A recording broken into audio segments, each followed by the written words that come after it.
Hello everyone and welcome finally back to another update on the rebuild of Jubilee Road. Now, as I said, finally things have actually started to gather pace again here at the layout, and well, building has resumed. Now you all know why this has been, well, weeks since anything has happened. It's due to the ongoing situation at the moment. It's slowly improving, which is really positive at the moment, and things are very slowly getting back to normal, so I'm able to do more here on the layout. So in today's video we're going to show you what's been going on, show you a new loco, you might have already spotted it, and have a general look around and show you some plans as well. So first off then, the new loco. And here it is. Now this is in one of the most striking liveries I think I have here now on the layout. This only arrived a couple of hours ago, well, the day of filming it, that is.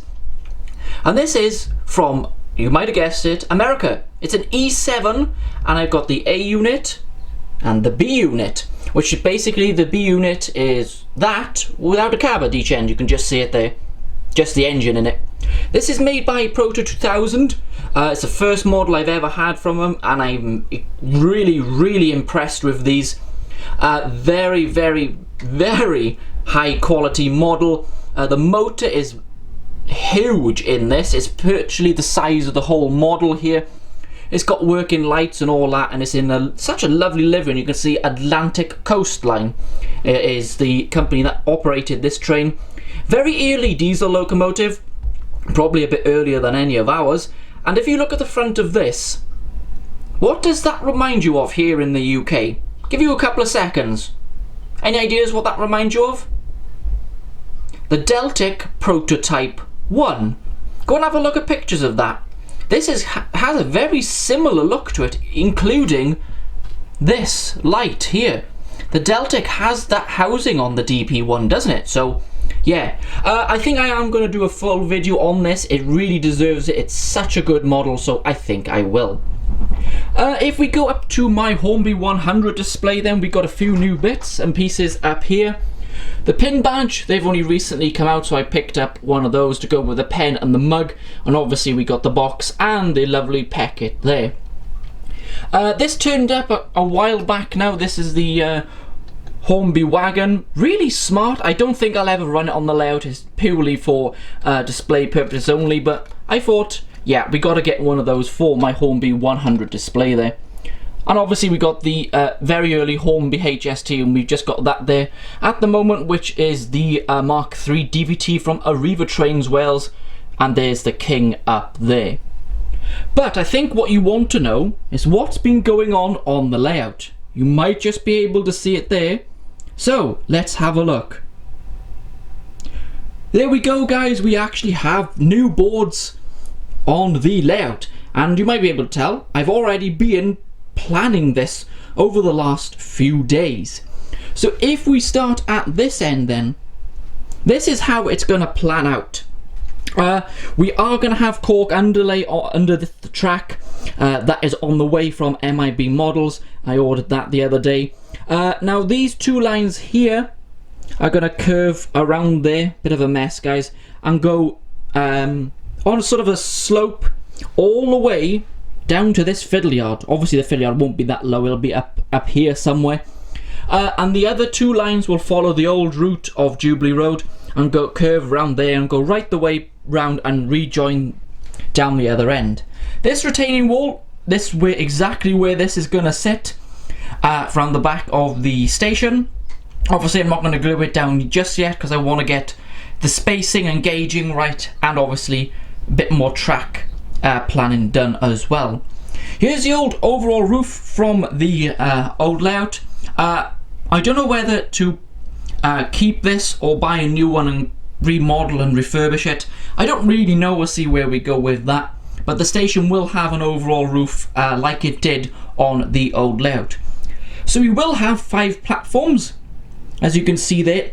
All of them will be straight through platforms. There'll be no bay platform on this layout, and this will be sort of a storage siding, and it will stay wooden sleeper because most of the time you do tend to find that the sort of sidings and less used lines have still got wooden sleepers in them rather than the concrete.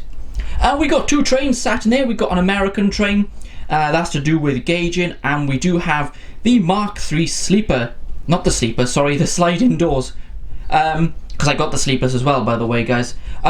They're recently out from Hornby. You saw me do a video on those. If you haven't, go and check it out. Really nice model from Hornby. So if we go up this way then, you can kind of get an idea of the track. Again, this is all loose. It's nothing is being pinned down. You can see the nice gentle curve into that point that's going to be there. That does sacrifice the length of the platforms, but I'd rather have it more realistic running and it would just look nicer. And yes, I said the platforms will be that little bit shorter, but I can live with that. That will be much better. So as we continue there, now those lines obviously will go around there and curve round the back like it did on the old layout. Now, but these 2 lines will actually come across here. They will join into one. Yeah, this is not safe, guys. There'll be a huge accident if I run a train round here. And then they'll come around this curve. Obviously this bit will be built up, and then it'll join the main line here, and then obviously it'll continue around there. There will be a crossover here, so the train can come around here, cross over and get onto the right side and continue around the layout. That crossover is on the way, and I'm using medium Pico concrete points for them, so they're on the way. So you can just see how this is going to plan out. Really nice track layout. I think this one will not be used. I'm going to use sort of a more streamlined curve point in there. We don't want any derailment issues. So if you look down there, that is the plan for the main station. Yeah, it's so fun. Track planning, one of the best parts of a layout actually when you're doing the build is seeing what you can actually fit in a space, because until you get the boards in, you can't really tell how much you're going to be able to fit on them. It just doesn't work like that. This is going to be a much better layout than the last one. It really is. I know more than I did, God, it must have been about 8 years ago when I first started building the old layout, and it's been gone, gosh, is it 3 months by now? It probably is. If this situation didn't happen, trains should be running pretty much by now on this layout, but nothing we can do about it. Just got to deal with the situation and get on with it, I guess. So yeah, that is the sort of track plan there at the moment. Obviously, guys, this will all be built up to this level here. The fiddle yard, as I said, will be all under here, and it'll be accessed from the line which will be running under here. This board, you can see here, will be the massive station concourse area. That this board will be fitted on the end and come all the way out here.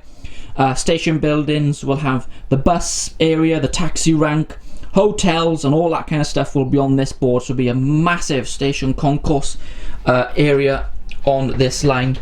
The lower section then, the railway will be built up on a retaining wall across there, which they're on their way. I've just chosen to use knock retaining walls, which are coming from GLR Bespoke Services, funny enough. Here is the newest building on the layout. This is one heck of a church. I believe it's made by someone called Kirby. I've looked on the internet and I have found them under that name. I have heard of them before, but I've never had their products before. This is pre-built. I saw it on eBay and thought, yes please, I'll have that. Needs a bit of detailing work and touching up, like the grass and a bit more trees, and there's some glue marks which I can get that off with a bit of hot water and stuff. That should come off, or might paint it anyway. So that's going to look good, and we're going to have a few more other sort of buildings in this area. So yeah, a lot of work to do, because obviously the boards have got to come down this way and go all the way down there. You can see the shunting layout down there. Just been using that for the new loco, and you can see all the trains there in the drawers.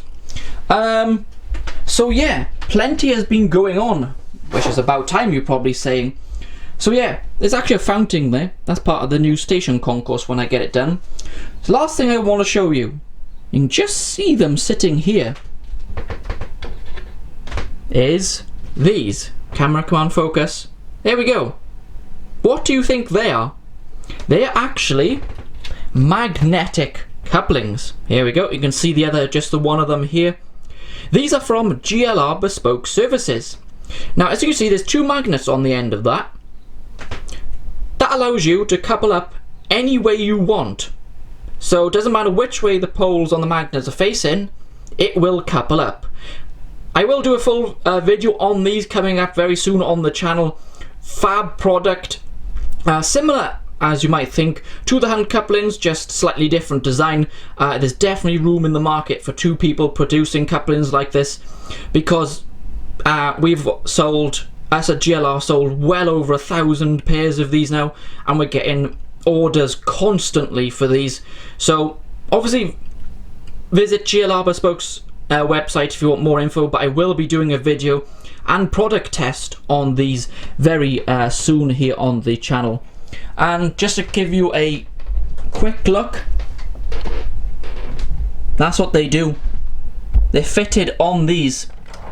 See, and as you move away or go around a curve, they pull apart, so they have no running issues. You can see how close they are. They're virtually touching, and I have had them going around point work, and they don't derail or buckle up or anything.